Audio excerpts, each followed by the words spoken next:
Hi guys, it's Sophie. So I'm here with my Christmas book haul for 2019. I got a lot of books for Christmas this year. I asked for quite a lot of books as my presents this year.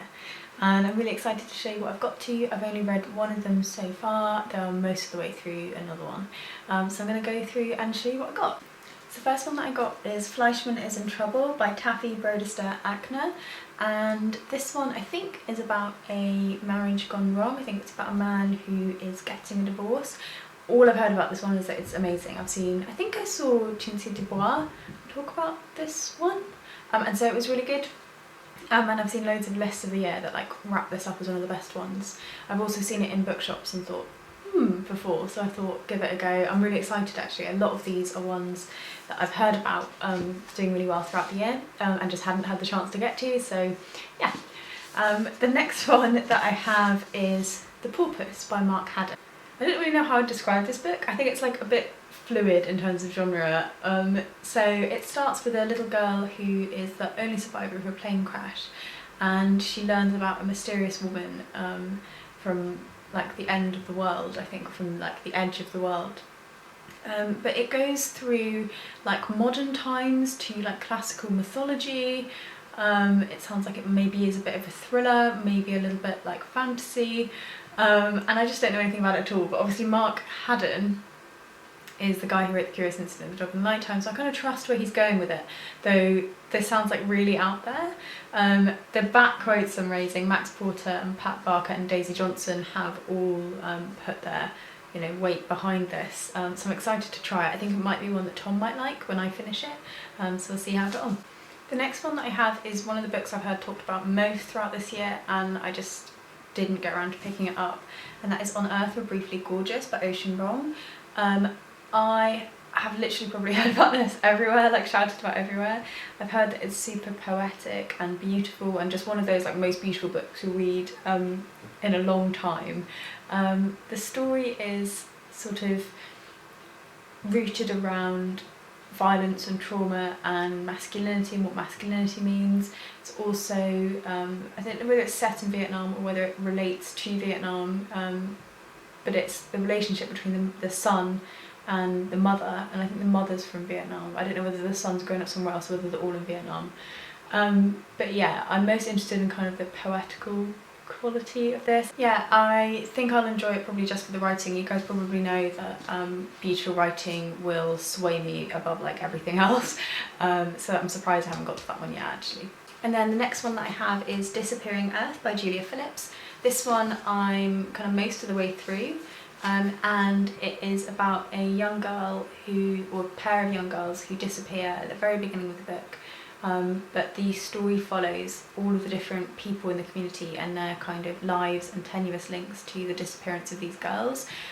It's told very much in vignettes, and I'm kind of treating it a little bit more like a kind of continuous short story collection, I think, in my head, but I am really enjoying it. It's all set in a really isolated part of Russia. It's like I can't remember what it's called, but it's like an island that is attached and kind of separate, so most of the time you can't get in or out very easily.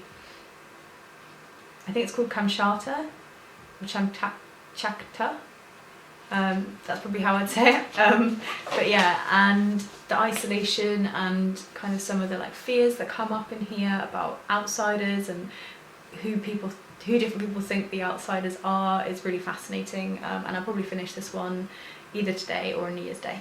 And the next one is one that Tom got me, and I actually picked this one up from the library a while ago, but I returned it unread. I didn't get round to it in the end, and that's Florida by Groff. I read Fates and Furies by Groff and I loved it, and this is a short story collection. I don't think I even started picking it up next time, but I knew I was super interested in it, and I think I am just because of Fates and Furies, so fingers crossed. I really enjoyed this one. The next one is one that Acacia got me, and it sounds kind of like thrillery, horror-y mixed together, and that is Dead Girls by Abigail Tarttelin. And this is another one about missing children actually. A little girl goes missing, and sort of everyone is afraid in the community, but there is another little girl who's out, I think kind of looking for her, who's her best friend. That's all I know about this one, and I'm excited to get in. Occasion normally picks me really good books. She normally gets what I like really well. So I'm super intrigued to start this one soon. The next one that I got was from Tom's parents, and that is The Wife by Meg Wolitzer.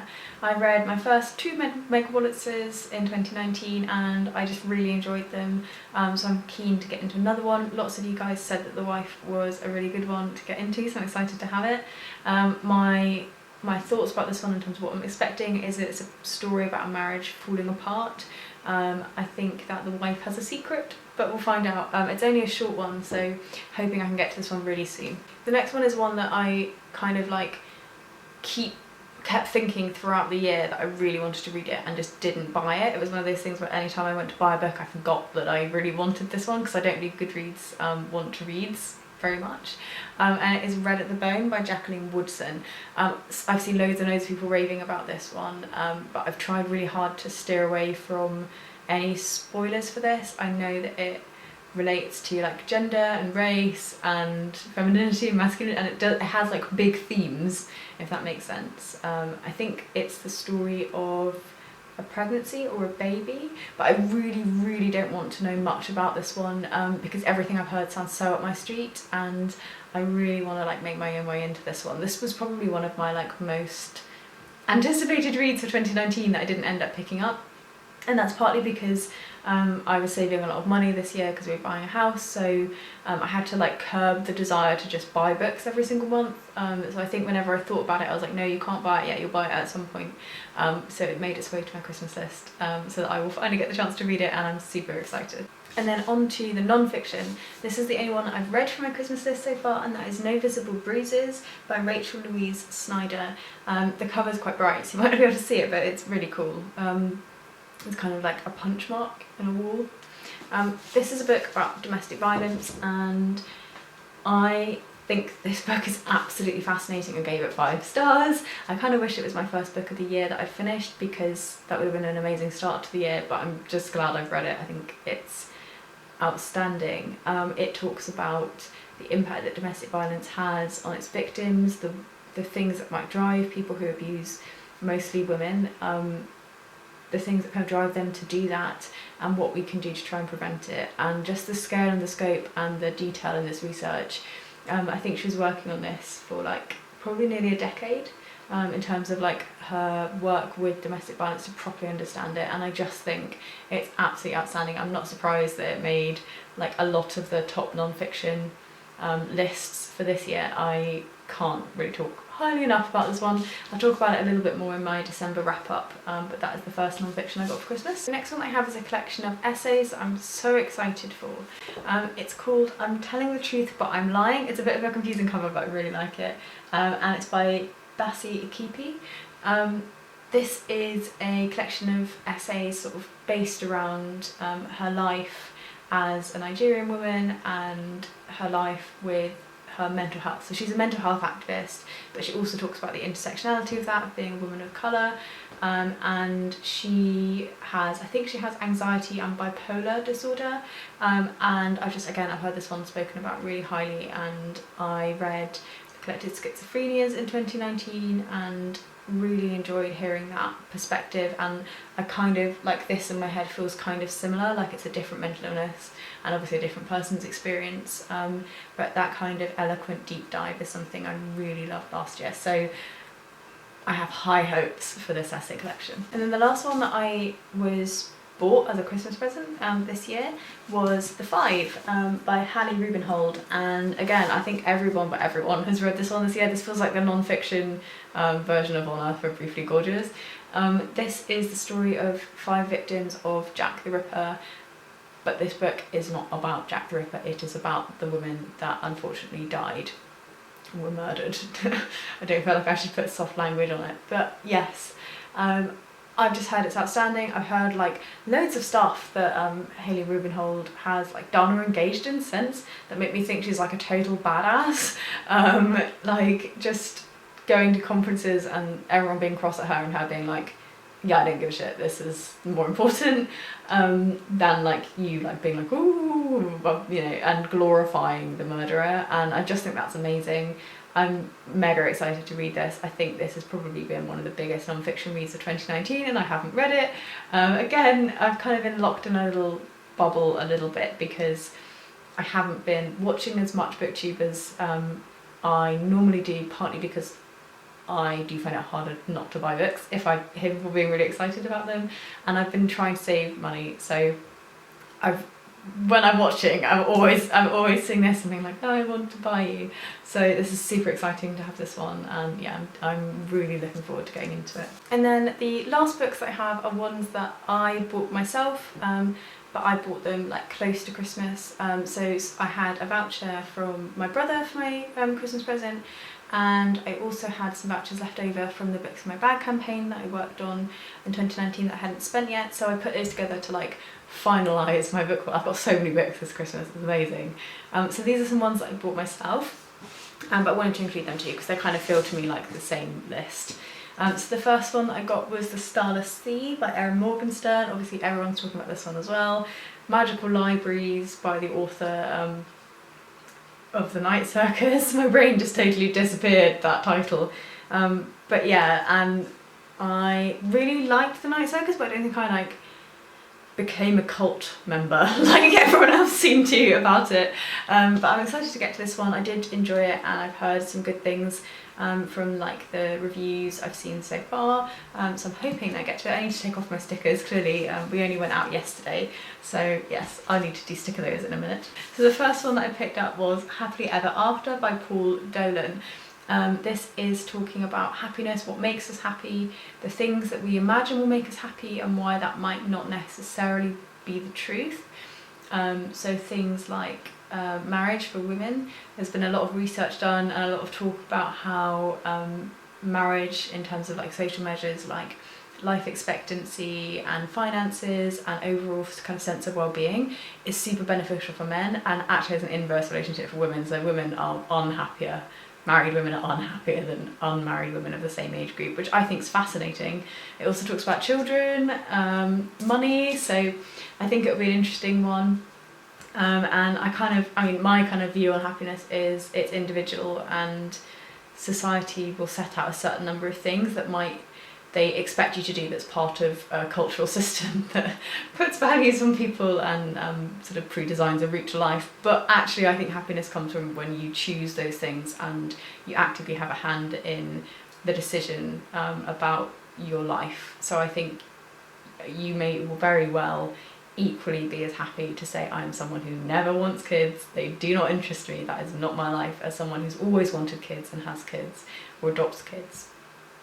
So yeah, I'm excited for that one. I'd like to learn a little bit more about that because it's been something that, especially the marriage bit, I've seen circling around in 2019. And then the very last one I have is one of my like occasional controversial book picks that I do every now and again to make myself look at what the other side of the pond might be thinking and feeling.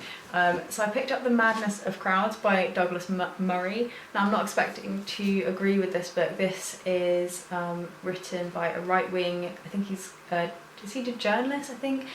He's a right-wing conservative white man who is arguing that sort of personal identity markers like race, gender and sexuality aren't that important, but in a way that he's trying to kind of discredit the anger people feel if they feel that those elements of their lives are not being treated with respect. So every now and again I'll do this and I'll buy a book that goes completely the opposite way to where I would normally sit, and I find it quite interesting to see what other people might be reading about.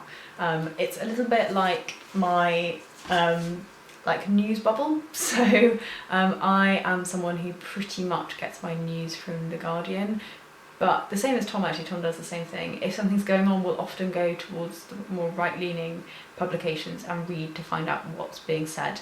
So I read a lot of non-fiction, which very much aligns with my values, but I do enjoy occasionally dropping across the pond, sticking my nose somewhere and seeing what's being said. So that's my last pick of the year, and I am excited to read it actually. I always find it so fascinating to see how someone else who holds very different views to mine can express those in a way that isn't just necessarily just them trying to be nasty, if that makes sense. I tend to think that even if people feel differently to me, most people don't think they're bad people. That's kind of something I believe. Most people think they're doing something that is good, even if we might think they're doing something bad. So people who came from a very nationalist place might think that they are protecting their family and their tribe and their people, whilst I might feel that they were excluding everyone who didn't look identical to them.